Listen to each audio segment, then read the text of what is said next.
Everyone, स्वागत है आप सभी का इस वीडियो में। तो इस वीडियो में अभी हम इसको बर्नपुर में जो ओसीटी के लिए जो एग्ज़ाम हुआ था, ठीक है, 5 अप्रैल को, उसमें जो मेटलर्जी का जो क्वेश्चंस पूछे गए थे उसको अभी हम लोग डिस्कस करेंगे।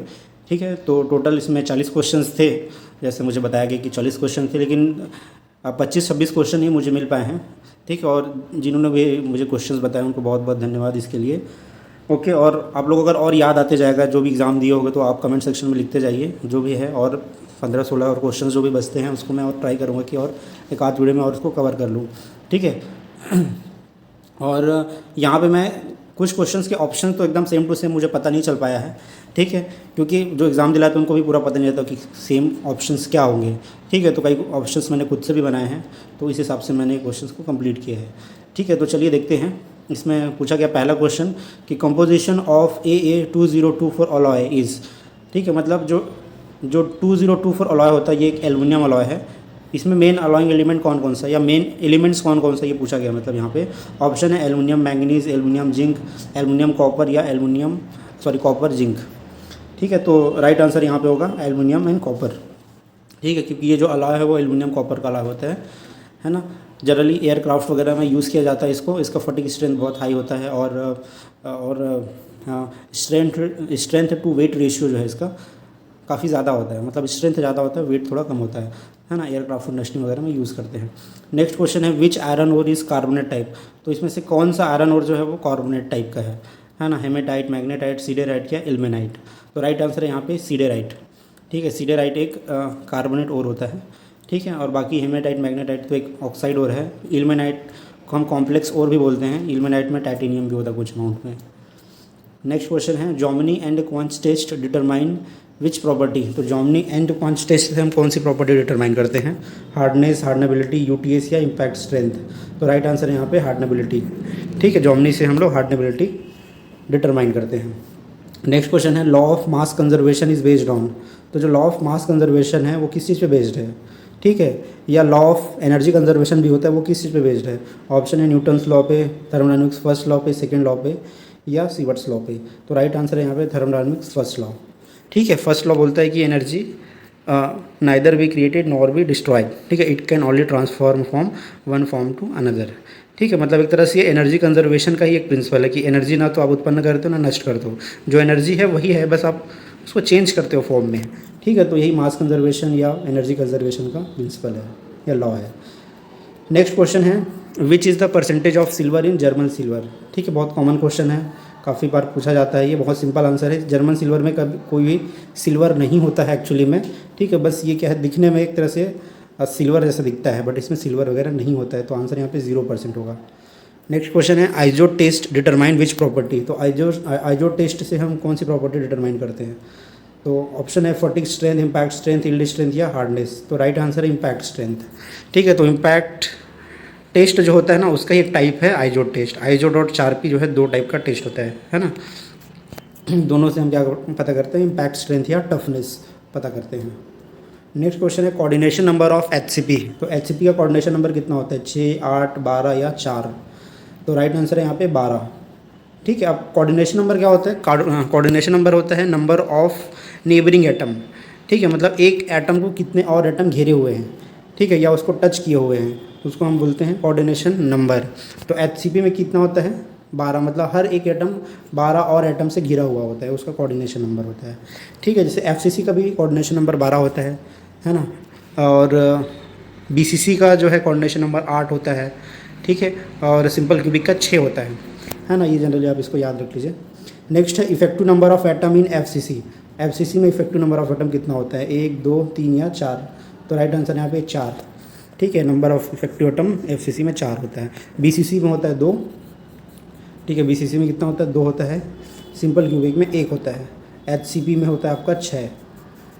ठीक है, इसको मैंने बहुत डिटेल से पढ़ा है, इसका वीडियो भी मैंने बनाया हुआ है क्रिस्टल स्ट्रक्चर का, आप देख सकते हो मेरे वीडियो में। क्रिस्टल स्ट्रक्चर से जनरली क्वेश्चंस आते ही हैं, 2-3 क्वेश्चन बहुत कॉमन रहता है। ठीक है, जैसे कोऑर्डिनेशन नंबर आपको सबका याद होना चाहिए, पैकिंग एफिशिएंसी पूरा याद होना चाहिए आपको, इफेक्टिव नंबर ऑफ एटम याद होना चाहिए, और सबका एग्जांपल्स होना चाहिए। मतलब हर मेटल का आपको क्रिस्टल स्ट्रक्चर पता होना चाहिए, हर फेज़ का भी पता होना चाहिए, क्योंकि ये बहुत ही कॉमन क्वेश्चन है। नेक्स्ट क्वेश्चन है rails are made by which process. तो रेल्स किस प्रोसेस से बनता है, रोलिंग से, फोर्जिंग से, एक्सट्रूजन से या ड्राइंग से। तो राइट आंसर है यहाँ पे रोलिंग। रेल्स किससे बनता है, रोलिंग से बनता है, ठीक है। अच्छा, मुझे कुछ लोगों ने ये भी बताया कि एक ये क्वेश्चन थोड़ा चेंज था कि रेल जो है किस टाइप के स्टील का बना होता है, लो, मीडियम या हाई कार्बन स्टील का, ऐसा टाइप का क्वेश्चन था। बट एक्चुअली मुझे नहीं पता कि एग्जैक्ट क्वेश्चन क्या था, बट शायद यही क्वेश्चन रहा होगा, ठीक है। तो अगर वैसा क्वेश्चन था तो उसके इसमें I think medium carbon steel answer होना चाहिए। Rails are made by medium carbon steel, ठीक है।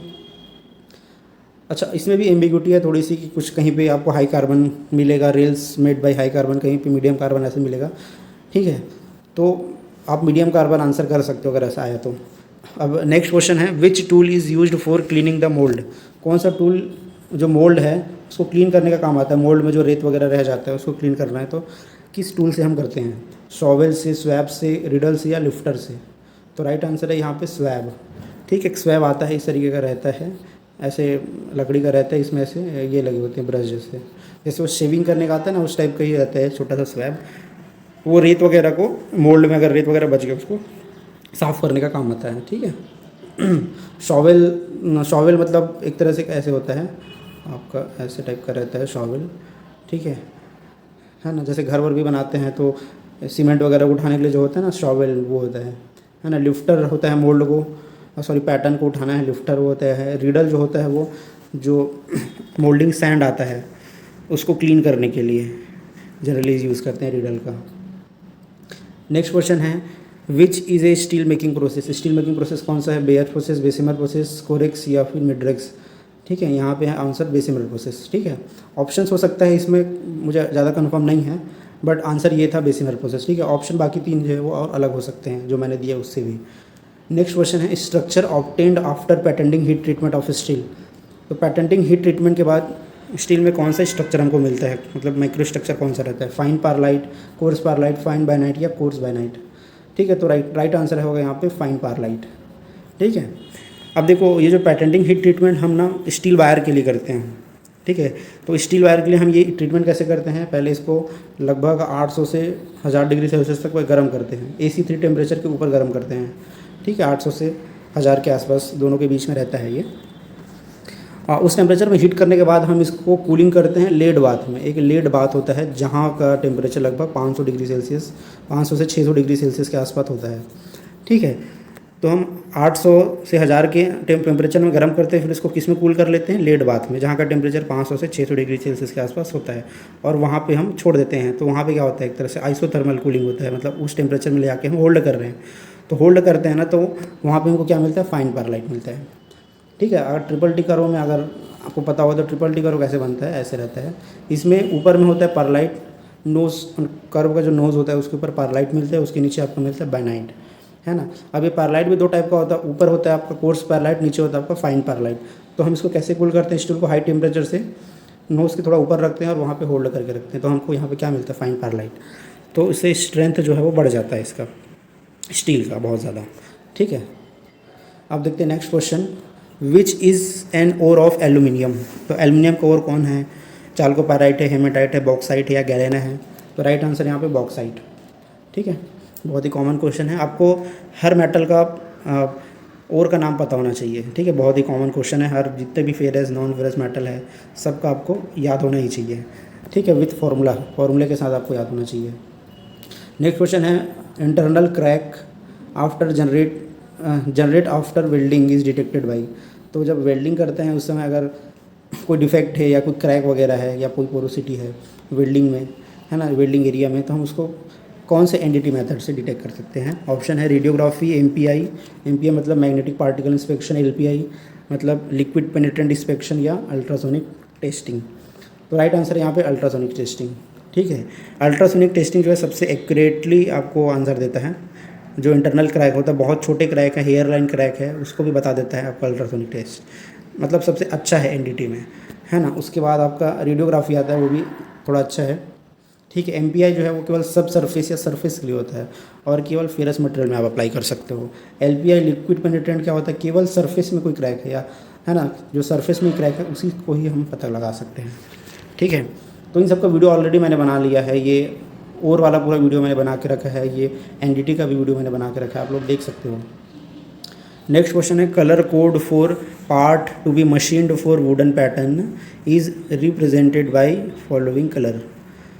तो ये बोल रहे हैं कि जिस पार्ट को हमको मशीनिंग करना है, ठीक है, उस पार्ट को पैटर्न में हम कौन से कलर से रिप्रेजेंट करते हैं, कौन से कलर से दर्शाते हैं, है ना। ऑप्शन है यहाँ पे रेड, येलो, ब्लैक या ग्रीन। तो राइट आंसर यहाँ पे रेड, ठीक है। जैसे कोई पैटर्न है, जैसे मान लीजिए पैटर्न है आपका, अब फॉर एग्जांपल के लिए ये एरिया को क्या है, मशीनिंग की ज़रूरत है पार्ट के, तो जब हम पैटर्न बनाएंगे ना तो इस पार्ट को हम रेड कलर का रखेंगे ताकि वो बताए कि उस एरिया को आपको क्या करना है, मशीनिंग करना है।